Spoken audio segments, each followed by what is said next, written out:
Avant que l'histoire ne soit écrite dans les manuels scolaires, elle fut écrite par la main de Dieu.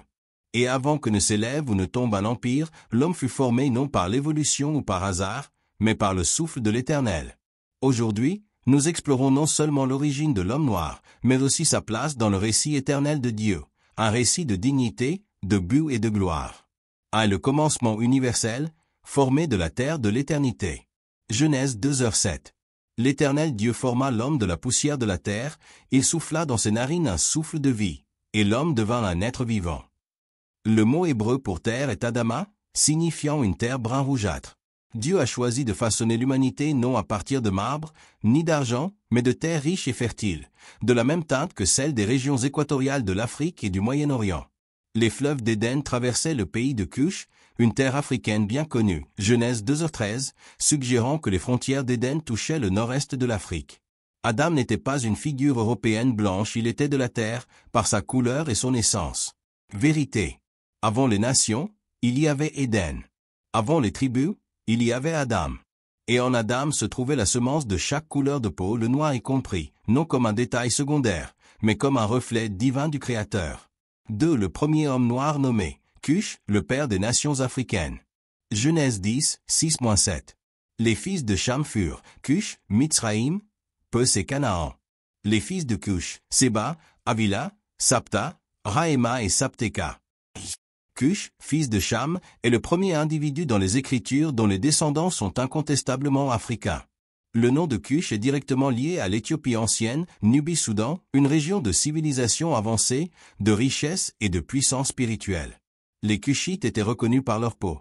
Un Éthiopien hébreu, Cushite peut-il changer la couleur de sa peau? Jérémie 13h23. La peau n'était pas maudite, elle était reconnue, même dans son contraste, sans honte. Vérité. Cush n'était pas seulement noir, il était béni, fécond et mémorable. Son nom est gravé dans les pages de l'éternité. 3. Détruire le mensonge, la soi-disant malédiction de Cham. Genèse 9h25. Maudit soit Canaan. Le mensonge selon lequel les Noirs auraient été maudits à travers Cham est non seulement faux, il est démoniaque. Cham lui-même n'a jamais été maudit. La malédiction fut prononcée sur Canaan, un petit-fils spécifique, et elle n'avait aucun lien avec la couleur de peau. Cette fausse doctrine a été utilisée pour justifier l'esclavage et l'oppression, mais elle n'a aucun fondement dans les Écritures. Vérité. Le récit de la malédiction est une arme forgée par les hommes, non par Dieu. L'origine de l'homme noir n'est pas une malédiction, elle est fondée sur l'alliance et enracinée dans la création. 4. La présence noire dans l'histoire de la rédemption de Dieu. La femme de Moïse était Cushite, Nombre 12. Lorsque Myriam parla contre elle, Dieu frappa Myriam de lèpre, Dieu défendit la dignité de la négritude. Ebed-Mélec, un Éthiopien, sauva Jérémie d'une citerne. Dieu lui promit la protection pour sa foi, Jérémie 39, 15-18. La reine de Saba, une femme africaine, apporta des présents et sa sagesse à Salomon, un roi 10. Simon de Cyrène, un Nord-Africain, porta la croix de Jésus, Marc 15h21. Un homme noir aida à porter le fardeau du salut du monde. L'eunuque éthiopien dans Acte 8 fut le premier Africain enregistré à recevoir l'Évangile et il le ramena en Afrique. Vérité. De la prophétie à la passion, des hommes et des femmes noirs se tenaient à des moments clés de l'histoire divine. Ils n'étaient pas en arrière-plan, ils étaient en première ligne. 5. Le schéma divin, la diversité dans l'image de Dieu.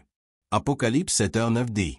Après cela, je regardai, et voici, il y avait une grande foule, de toutes nations, tribus, peuples et langues, debout devant le trône et devant l'agneau.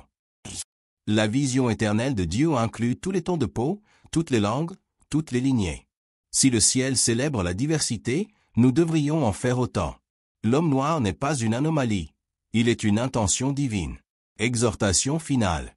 L'origine de l'homme noir ne se trouve pas dans l'esclavage, elle se trouve dans la terre d'Éden. Son identité n'est pas façonnée par l'oppression, elle est formée par la main de Dieu. Son nom, Cush, est gravé dans la parole éternelle, et son héritage traverse roi, prophète et la croix elle-même. À chaque homme et femme noire, vous n'êtes pas oubliés. Vous n'êtes pas maudits. Vous êtes créés, appelés et envoyés.